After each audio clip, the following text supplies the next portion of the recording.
आप रो क्यों रही हैं? क्या क्या हुआ है? क्यों रो रहे हैं आप? क्या हो गया? पूरा प्लान चौपट हो गया जी। अच्छा, क्या प्लान चौपट हुआ? 20 तारीख का जो मेरा प्लान था कि संसद भवन को घेर लेना है और भारत को नेपाल बांग्लादेश बना देना है जी, ये मेरा पूरा प्लान था। और इसके लिए मैंने जी करोड़ों रुपए खर्च कर दिए, पंजाब से पैसे दिल्ली में खर्च किए जी। ये सीजेपी वाले जितने भी अभिजीत दीपके को, इन लोगों को 1 महीने से मैं बैठा बैठा के खिलाया, सुबह से लेके शाम तक। ये डफली गैंग को, ये जितने भी आ रहे थे ना सब, इनको होटल मैंने बुक किए महंगे महंगे, 5 स्टार होटल में ये रहते थे। ये जितने भी आए थे मंच पे भाषण देने, ये कुणाल कामरा, ये जितने भी आए थे, करोड़ों रुपए मैंने खर्च किए। और मुझे मालूम था कि 20 तारीख को इन लोगों ने बोला था कि मोदी की सरकार गिरा दूंगा, संसद भवन में घुस जाऊंगा। और मैंने नया शर्ट खरीद लिया था जी कि मैं प्रधानमंत्री बनने वाला हूँ, लेकिन कल कुछ हुआ ही नहीं, पूरा प्लान चौपट हो गया। अच्छा। हाँ, पूरा प्लान चौपट हो गया। पूरा दिल्ली पुलिस जी, देखो इतना मैंने बोला था कि नेपाल बांग्लादेश बना देना, और ये मैंने बोला कि तुम लोग पीछे रहना, लाठी इनको खाने दो। ये भोले भाले जो आए ना मेरे बहकावे में, ये दीपके के बहकावे में, ये जितने भी लोग आए हैं, इनको लाठी खाने देना, तुम लोग आगे मत जाना, नहीं तो दिल्ली पुलिस बहुत मारेगी, बहुत मारेगी। उसके बाद जी हमारा प्लान था कि पूरे विपक्ष के नेता जो भी थे ना, अभी मैंने तो पंजाब से भी किसानों को भेज दिया है। पंजाब को बोला कि सारे लोग जो है सिंधु बॉर्डर पे पहुंच जाओ, यही वक्त है, सही समय है मोदी की सरकार को गिराने के लिए। लेकिन सुबह सुबह मैंने देखा कि नड्डा जी बोले उन लोगों की आ जाओ, प्लान वही चौपट हो गया। नड्डा जी बोले कि आपकी क्या मांग है, आ जाओ, मिल बैठ के बात करेंगे। मैं बोला मिल बैठ के नहीं बात करेंगे, हमें तो जी बस देश का माहौल ख़राब करना है। उधर से पूरे देश में जो है ना, देश के बाहर के जो लोग हैं वो भी सपोर्ट में तैयार है कि मोदी की सरकार गिरा दो, जितना फंडिंग चाहिए इधर से, चाइना से, उधर से, पाकिस्तान से, बांग्लादेश से, सब लोग तैयार है कि मोदी को हटाना है। असली मुद्दा नीट नहीं है, असली मुद्दा ये पेपर लीक नहीं है, ये तो जी बहाना है मेरा और तमाम विपक्ष का। हमें तो जी बस मोदी की सरकार को गिरा देना है कैसे भी। अबे बर्दाश्त हो ही नहीं रहा है ये जो मोदी जी दिन रात विकास। मोदी की सरकार क्यों गिरानी है? मोदी ऐसा क्या कर रहे हैं जो आपको सरकार ही गिरा देनी है? आप अपनी सरकार में काम किए थे? नहीं, देखो ऐसा है कि मोदी की सरकार से हम लोग को नफरत इसलिए है कि ये मोदी जी भारत को जो है कि बोल रहे हैं कि तीसरी तो अच्छी दूसरी अर्थव्यवस्था बना देंगे। ये जो हाइड्रोजन से ट्रेन बना दे रहा है, हाइड्रोजन से चलने वाली ट्रेन जो है कि अभी जो दिन रात विकास कर रहे हैं, सारे विपक्ष की तो परेशान ही है, ऊपर से चाइना भी परेशान है, सारे तो विदेश में भी, बाहर भी लोग परेशान हैं। लेकिन ये जो कल जो किया है ये लोगों ने, कल जो पूरे जंतर मंतर पे ये जो आए थे लोग, ये इसमें जी स्टूडेंट कम थे, ज़्यादातर जो हमारी पार्टी के लोग थे, ज़्यादातर भीम आर्मी के पार्टी के लोग थे, ज़्यादातर जो है ये पंजाब से भी मैंने कुछ लोग कार्यकर्ता भेजे थे। राहुल जी तो दिखे नहीं कल, सबसे बड़े जो धोखेबाज राहुल जी निकल गए। राहुल जी को आना चाहिए था, लेकिन राहुल जी नहीं आए, राहुल जी चले गए थे विदेश में छुट्टियां मनाने। पूरा खर्चा मैंने किया जी, पूरा। और मैंने कितनी प्लानिंग की थी कि कल मोदी की सरकार गिरनी है, लेकिन प्लान चौपट हो गया। नड्डा जी मैं देख रहा हूँ तो जी सुबह सुबह घायलों से मिलने अस्पताल पहुँच गए।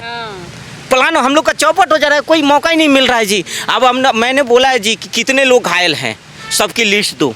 सबका स्टेशन गए थे ना, अभी संसद थाने गए? बस सुबह मैं गया कि लिस्ट मिली नहीं जी।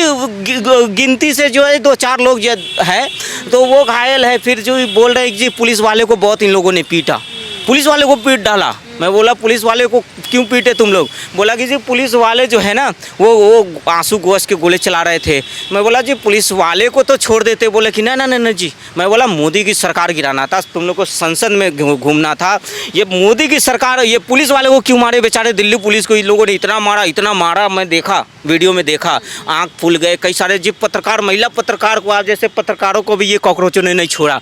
ये महिला पत्रकार को मैं देखा जी, ये विद्यार्थी है मैं बोला ये विद्यार्थी नहीं, ये जी गुंडे कहाँ से आ गए, ये सब गुंडे हैं जी। तो मैं जी बोला कि सुबह गया। तो आपको लगता है इस प्रोटेस्ट के चक्कर में जो मासूम जो छात्र है उनको निशाना बनाया जा रहा है, उनके ऊपर डंडे पड़े हैं कल, क्योंकि लीडर तो कोई था ही नहीं इस प्रोटेस्ट में? देखो जी, ये लोग बोल रहे थे जी आगे आप चलो। मैं बोला मैं आगे क्यों जाऊँ जी, मुझे लट नहीं खाना जी, मुझे लट नहीं खाना, मुझे अपना शरीर प्यारा है। तुम लोग आगे चलो, फिर तुम बढ़े चढ़े आगे जाके लाठी डंडा खाते रहो। फिर उसमें से कई सारे लोग बोले जी आपके घर से आपके बच्चे नहीं आए। मैं बोला मेरा बच्चा इतना फालतू है क्या, मैं अपने बच्चे को तुम्हारे लिए लाठी खाने भेज दूँ? उसको चोट लग गई तो फिर क्या होगा? मेरा लाडला दुलारा बच्चा, मेरा बच्चा, अपना बच्चा तो बच्चा होता है ना, दूसरे के बच्चे को भेजूंगा मैं। तो जी हम लोगों ने इतना ऐसा प्लान बनाया ना, बहका दिया लोगों को, बेवकूफ़ मतलब लोगों को ऐसा मोनोटाइज कर दिया ना, दिमाग में भर दिया कि लोग भोले वाले बच्चे आ गए और वो लाठियाँ खा रहे हैं, उनको मालूम ही नहीं है कि पीछे एजेंडा क्या है। हमें नीट से कोई मतलब नहीं है, कितने बच्चे जी पेपर लीक हुआ उससे हमें कोई मतलब नहीं है। मुद्दा वो नहीं, मुद्दा ये है कि बस हमें मोदी को गिराना है, सरकार को गिराना है। ये सरकार हमें चाहिए नहीं, ये सरकार दिन रात विकास, भारत को इतना मजबूत कर दिया। ये पड़ोसी मुल्क डरे हुए हैं इससे जी, पाकिस्तान डरा है, चाइना डरा हुआ है, बांग्लादेश डरा हुआ है। तो जी हम लोग तो जो है कि मोदी की सरकार को गिराने के चाह में थे। लेकिन जी मैं सुबह गया तो जी धंतर मंतर उधर मोदी जी, मैंने तो ट्वीट भी किया जी मोदी जी की पिताजी का हम लोग इतने नीच गिर गए ना कि मोदी जी के पिता को, कभी माँ को राजनीति में ले आते हैं, कभी माँ को गाली दे देते हैं, कभी आज तो मैंने पिताजी को भी टारगेट कर दिया कि मोदी जी के पिताजी का ये देश नहीं है लेकिन मेरा पंजाब है, मेरे पिताजी का पंजाब है, दिल्ली मेरे पिताजी का है, मैं सरकार था ना, मालिक था मैं जी, कट्टर ईमानदार हूँ।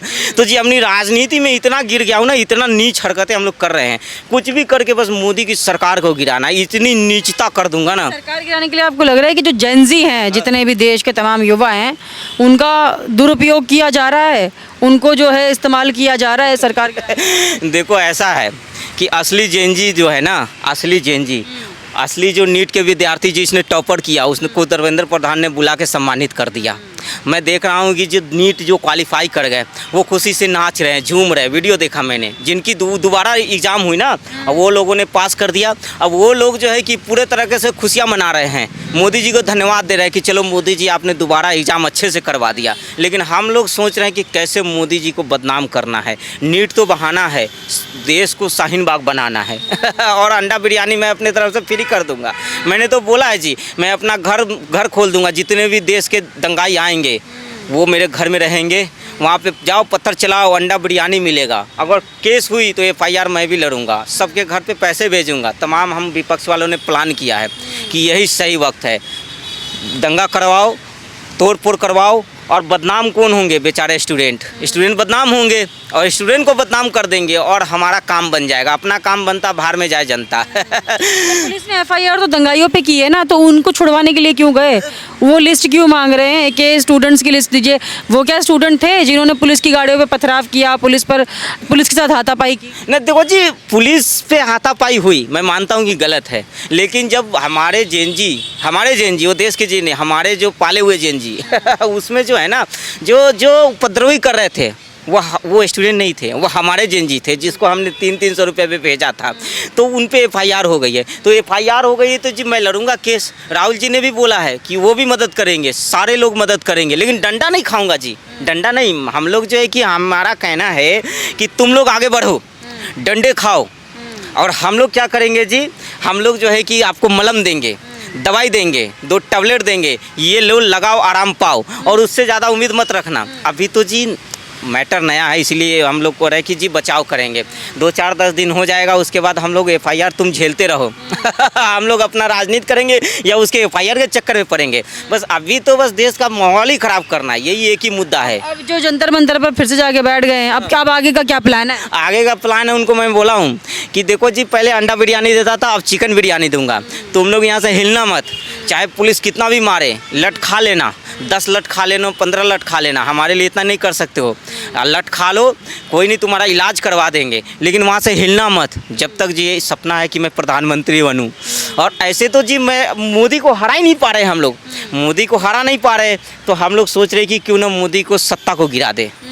सामने वाला जब मजबूत हो ना, तो उससे जो कि लड़ नहीं पा रहे हम लोग, वोट कोई दे ही नहीं रहा है, जीत ही नहीं रहे। घेराव के लिए इसलिए जा रहे थे सब, सरकार गिराने के लिए। संसद घेराव, नेपाल और बांग्लादेश। देखो जी बस ऑप्शन ही लास्ट बना। मैंने तो 2 महीने पहले कहा था कि भारत के जेनजी को सड़क पर उतर जाना चाहिए था, लेकिन भारत के जेनजी उतरे नहीं। तो हम लोगों ने बोला कि अपना जेनजी बुलाओ ना, अपना 300-300 रुपये में जेनजी मिल जाते हैं, लुच्चे मवालियों को बुलाओ। देखो जी पत्रकारों पे हमला कोई स्टूडेंट नहीं कर सकता, पत्रकार है ना, ये गाड़ियाँ जो जिसने तोड़ी, पत्थरबाजी किया, कोई स्टूडेंट वो स्टूडेंट नहीं था, वो हमारे जेनजी थे जो हम लोगों ने 300-300 रुपये में बुलाए थे, हमारे पार्टी के कार्यकर्ता पंजाब से। और तो ये चल रहा है जी, हम लोगों ने कल प्लान पूरा बोला, मोदी जी गए, लेकिन मैं देख रहा हूँ कि फिर मोदी जी वही मोदी जी, आज भी मोदी जी देश के प्रधानमंत्री है। प्लान पूरा फेल हो गया जी, प्लान पूरा फेल हो गया।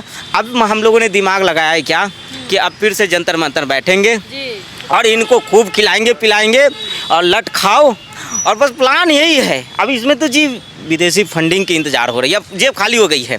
अब हम लोग के पास जो था वो हमने लगा दिया, लेकिन मोदी की सरकार गिरी नहीं।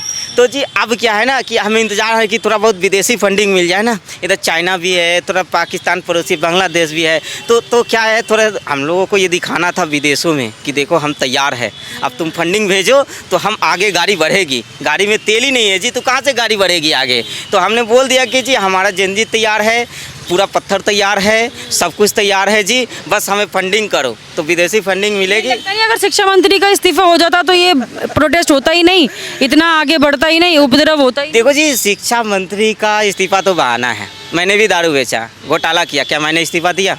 हाँ मैं भी पंजाब में घोटाले कर रहा हूँ, क्या मैंने इस्तीफा दिया? राहुल जी की भी सरकार, कांग्रेस की भी सरकार में घोटाले हुए, कितने घोटाले हुए, उन्होंने इस्तीफा दिया? नहीं दिया ना। तो जी इस्तीफा बहाना है, हमें इस्तीफा नहीं चाहिए। हम तो इस्तीफा बस इस्तीफे के आड़ में जो है कि देश में चाहते हैं कि ये जो देश शांतिपूर्ण देश है, ये जो देश में दिन रात तरक्की हो रही है, ये हमें बर्दाश्त नहीं हो रहा है। बस हम चाहते हैं कि कैसे भी देश में जो है शांति भंग हो, देश में मोदी की सरकार गिर जाए, ये देश में जो हिंदुत्व मजबूत हो रहा है, ये सनातन मजबूत हो रहा है, ये कैसे भी इसको कमज़ोर करना है। ये हमारा एजेंडा यही, खुल के बोल रहा हूँ साथियों, खुल के बोल रहा हूँ। मैं डरता नहीं किसी से। आप लोग आ जाओ मेरे साथ, मिल के जो है कि मोदी की सरकार गिराएंगे। सीएम योगी आदित्यनाथ के नेतृत्व में उत्तर प्रदेश ने जल संरक्षण के क्षेत्र में ऐसा कीर्तिमान स्थापित किया जिसने पूरे देश के लिए एक नया मॉडल तैयार कर दिया है। मुख्यमंत्री योगी आदित्यनाथ के निर्देश पर रिकॉर्ड 20,000 अमृत सरोवर बनाए जा चुके हैं और पिछले 5 वर्षों में करीब 2.25 लाख तालाबों का निर्माण और जीर्णोद्धार किया गया है। अमृत सरोवरों के निर्माण में उत्तर प्रदेश देश में पहले स्थान पर है और पूरे देश में कुल अमृत सरोवरों में करीब 27% हिस्सेदारी अकेले सिर्फ और सिर्फ उत्तर प्रदेश की है। पिछले 5 सालों में जल संबंधित कार्यों पर 16,000 करोड़ से अधिक का काम किया गया है, जिससे प्रदेश के ग्रामीण क्षेत्रों की तस्वीर बिल्कुल बदल चुकी है। जल संरक्षण की इसी व्यापक मुहिम का असर अब खेती, भूजल स्तर, पर्यावरण और ग्रामीण अर्थव्यवस्था पर साफ दिखाई देने लगा है। जल संरक्षण बढ़ाने के लिए पहले मनरेगा के तहत कुल 266 अनुमान्य कार्यों में से 78 कार्य जल संरक्षण से संबंधित है। वहीं अब बीबी राम जी के तहत कुल 318 अनुमान्य कार्य है, जिनमें 107 कार्य जल सुरक्षा और जल संरक्षण से संबंधित है। इसमें चेक डैम का निर्माण, सोकपीट का निर्माण, rooftop rain water harvesting structure, तालाब का निर्माण, जलाशयों का पुनरुद्धार, बांधों का निर्माण, बेड़बंदी, पौधारोपण शामिल है। जल संरक्षण के मामले में उत्तर प्रदेश ने अन्य राज्यों को काफी पीछे छोड़ दिया है। अमृत सरोवर के निर्माण में दूसरे स्थान पर मध्य प्रदेश है, जिसकी तुलना में उत्तर प्रदेश लगभग 3 गुना आगे है। और ये उपलब्धि सिर्फ सरकारी निर्माण कार्य तक सीमित नहीं है, बल्कि ये तो गांव-गांव में जल स्रोतों के संरक्षण और पूर्ण जीवन को जन भागीदारी से जोड़ने का एक बहुत बड़ा परिणाम है। योगी सरकार ने अमृत सरोवर योजना को केवल एक निर्माण परियोजना नहीं रहने दिया, बल्कि इसे जन भागीदारी का अभियान बनाया, इसे जन जन तक पहुंचाया। गांवों में पुराने तालाबों का पूर्ण जीवन, नए जलाशयों का निर्माण, वर्षा जल जो है असंचयन और जल स्रोतों से संरक्षण को व्यापक स्तर पर आगे बढ़ाया गया। इससे ग्रामीण क्षेत्रों में पानी की उपलब्धता बढ़ी, जल संकट से जूझ रहे इलाकों को स्थायी समाधान मिलने लगा, खेती, भूजल और पर्यावरण को मिल रहा बड़ा सहारा। अमृत सरोवरों और तालाबों के निर्माण का सबसे बड़ा लाभ कृषि क्षेत्र को मिल रहा। सिंचाई के लिए पानी की उपलब्धता बढ़ने से किसानों को राहत मिली है, भूजल स्तर में व्यापक सुधार आया है, जलाशयों के आसपास हरियाली बढ़ी है, जैव विविधता को बढ़ावा मिला है, स्थानीय स्तर पर पर्यावरण संरक्षण को नई मजबूती मिली है, ग्रामीण अर्थव्यवस्था को मिला नया आधार। जल संरक्षण अभियान का सकारात्मक प्रभाव ग्रामीण आजीविका पर भी पड़ा है। अमृत सरोवरों में मत्स्य पालन, पशुपालन, सिंचाई और अन्य आजीविका गतिविधियों के नए अवसर विकसित हुए हैं। वीवी राम जी के माध्यम से बड़ी संख्या में लोगों को रोजगार मिला, जबकि जल उपलब्धता बढ़ने से कृषि उत्पादन और किसानों की आय में वृद्धि हुई है। जल संरक्षण में राष्ट्रीय मॉडल बना उत्तर प्रदेश योगी आदित्यनाथ के नेतृत्व में जल संरक्षण को विकास, पर्यावरण, ग्रामीण अर्थव्यवस्था से जोड़कर एक ऐसा मॉडल तैयार कर दिया जिसे देश के अन्य राज्यों द्वारा भी अपनाया जा रहा है। अमृत सरोवर तालाब के पुनर्जीवन और व्यापक जल संरक्षण कार्यों ने यह साबित किया कि सुनियोजित नीति, जन भागीदारी और प्रभावी क्रियान्वयन के माध्यम से जल संकट का स्थायी समाधान संभव है। मुख्यमंत्री योगी आदित्यनाथ के नेतृत्व में उत्तर प्रदेश आज जल संरक्षण के क्षेत्र में देश के लिए एक प्रेरणादायी उदाहरण बनकर उभरा है। बंजर बोया उपजाऊ उगाया, यही है योगी का किसान उद्धार। तो उत्तर प्रदेश भूमि सुधार निगम बंजर भूमि के उद्धार का मुख्य नोडल संगठन है। इसकी स्थापना 1978 में उत्तर प्रदेश सरकार के अधीन हुई थी।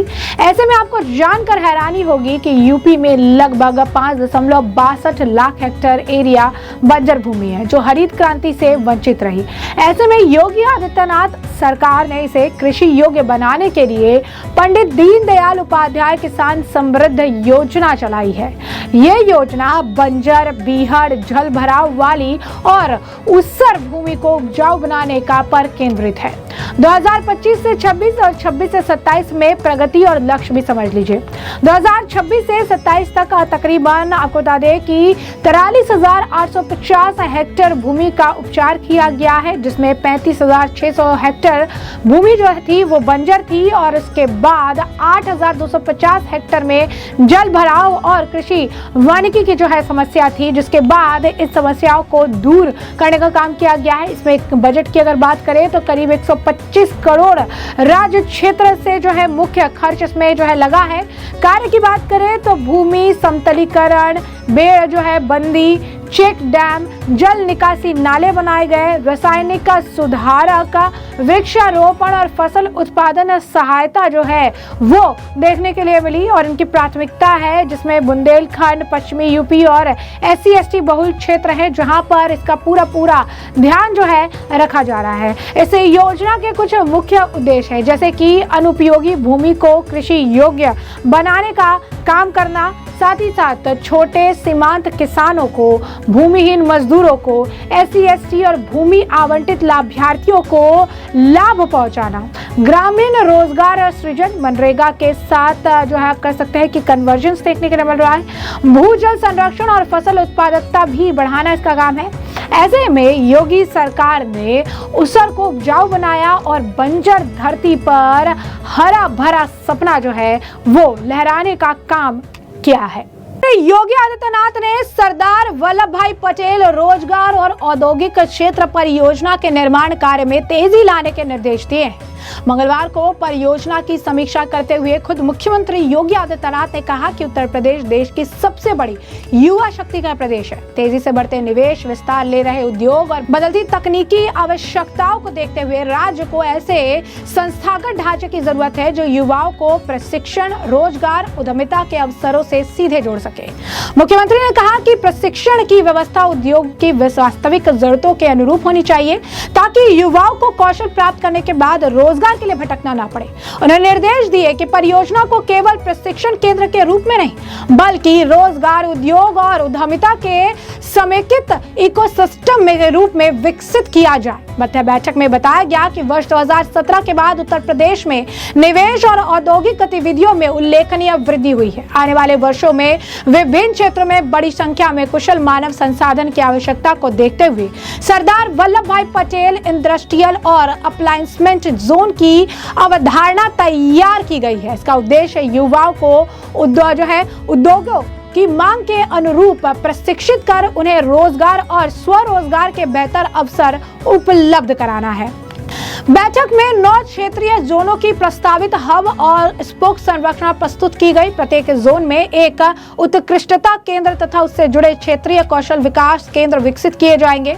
हब स्तर पर उन्नत तकनीकी प्रशिक्षण, अनुसंधान, नवाचार, प्रशिक्षक परीक्षण, प्लेसमेंट और कैरियर सेवाओं का संचालन होगा, जबकि क्षेत्रीय आवश्यकताओं के अनुरूप प्रशिक्षण कार्यक्रम स्पोक केंद्रों के माध्यम से संचालित किए जाएंगे।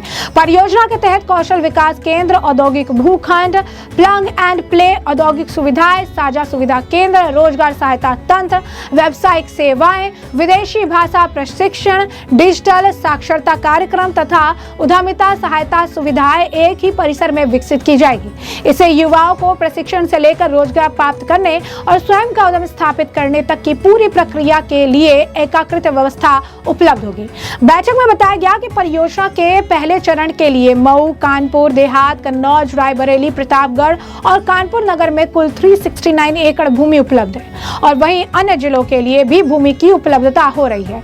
बैठक में यह भी कहा गया कि परियोजना के पूर्ण क्रियान्वयन के बाद प्रतिवर्ष 10 लाख से अधिक युवाओं को प्रशिक्षण और प्रमाणन उपलब्ध कराया जा सकेगा। प्रतिवर्ष 10 लाख से अधिक रोजगार मिलान का लक्ष्य रखा गया है, जबकि प्रशिक्षित युवाओं के लिए 80% प्लेसमेंट सुनिश्चित करने की योजना है। इसके अतिरिक्त प्रतिवर्ष 2 लाख से अधिक नए आपको बता दें कि MSMI उद्यमियों को प्रोत्साहन मिलने तथा लगभग 50,000 गीग वर्कर्स को औपचारिक आर्थिक गतिविधियों से जोड़ने का लक्ष्य निर्धारित किया गया। बैठक में बताया गया कि सिंगापुर के institute of technical education ITE और उसकी नॉलेज पार्टनर संस्था ITEES के अनुभवों का उपयोग किया जाएगा। ये संस्था विश्व के अनेक देशों में तकनीकी और व्यावसायिक शिक्षा प्रणालियों के विकास में सहयोग कर चुकी है। पाठ्यक्रम विकास, क्षमता निर्माण, गुणवत्ता आश्वासन, मूल्यांकन, नेतृत्व विकास, प्रशिक्षण, अवसंरचना के निर्माण में उसकी विशेषज्ञता का लाभ प्रदेश को मिलेगा। मुख्यमंत्री योगी आदित्यनाथ ने अधिकारियों को निर्देश दिए भूमि उपलब्धता, संस्थागत संरचना, निजी क्षेत्र की भागीदारी, क्रियान्वयन मॉडल से संबंधित प्रस्ताव पर शीघ्र निर्णय लेते हुए परियोजना को समयबद्ध ढंग से आगे। परंपरा की माटी, आधुनिकता का रंग, वस्त्र, ग्राम उद्योग में योगी का नया संकल्प। योगी आदित्यनाथ सरकार वस्त्र उद्योग और माटी कला ग्राम उद्योग को रोजगार और स्वरोजगार के प्रमुख स्तंभ के रूप में विकसित कर रही है। दोनों क्षेत्रों को आधुनिक बनाने, कौशल विकास करने और बाजार से जोड़ने पर विशेष जोर है और योगी सरकार की इस पहल से लाखों लोगों को फायदा पहुंचेगा। वस्त्र और परिधान क्षेत्र कौशल विकास उद्योग की जरूरतों के अनुसार नई ट्रेनिंग का व्यवस्था। सामर्थ्य योजना के तहत तकरीबन 2.28 लाख प्लस युवा प्रशिक्षित हुए हैं, 87% जिसमें महिलाएं हैं। पार्क और क्लस्टर, संत कबीर के नाम पर वस्त्र और परिधान पार्क विकसित हो रही हैं। रोजगार की बात करें तो बड़े पैमाने पर निवेश, उत्पादन और निर्यात में बढ़ावा देखने के लिए मिला है। माटी कला ग्राम उद्योग, मुख्यमंत्री माटी कला रोजगार योजना के जो लाभ है इसमें 10 लाख रुपए तक का ऋण, जो तकरीबन आपको बता दें कि 5% अंशदान और 25% सब्सिडी मार्जिन मनी, मुफ्त इलेक्ट्रिक का चौक यानी व्हील, आधुनिक उपकरण यानी पग मिल, दिया, मशीन, पेंटिंग आदि की सुविधा जो उपलब्ध कराई जा रही है। प्रगति की बात करें तो 1331 प्लस इकाइयां स्थापित कर दी गई हैं, 48,000 प्लस कारीगर परिवार चिन्हित किए गए हैं और मेले में तकरीबन 4.20 करोड़ रुपए की रिकॉर्ड बिक्री देखने के लिए मिली है। मुफ्त मिट्टी खोदने की सुविधा जो है गांव के तालाबों से दी गई है। मुख्य फोकस पारंपरिक कारीगरों को आधुनिक तकनीक, डिजाइन, ब्रांडिंग और बाजार से जोड़ना है। युवा, महिलाएं और ग्रामीणों को स्वरोजगार देना है। एक जिला एक उत्पाद के साथ समन्वय बिठाना है। सीएम योगी के निर्देश पर दोनों क्षेत्रों को नवाचार प्लस परंपरा के मिश्रण से मजबूत किया जा रहा है ताकि ग्रामीण अर्थव्यवस्था सशक्त हो और युवा पलायन रुके। यानी योगी आदित्यनाथ उत्तर प्रदेश को और बेहतरीन राज्य बनाने के लिए हर एक फील्ड में बड़ा योगदान देते हुए दिखाई दे रहे हैं और साथ ही साथ बड़े कड़े फैसले ले रही हैं जिसके तहत रोजगार सृजित हो और साथ ही साथ जो परंपराएं, जो चीजें आप कह सकते हैं जैसे माटी से जुड़ी हुई हैं, जो चीजें एक वक्त पे विलुप्त होती जा रही थी उसे वापस से लाकर उसका आप कह सकते हैं मॉडर्नाइजेशन करके इसे धरातल पर उतार के और इससे रोजगार सृजित करने का काम भी किया जा रहा है, जिसके तहत योगी सरकार हर एक कदम उठा रही है।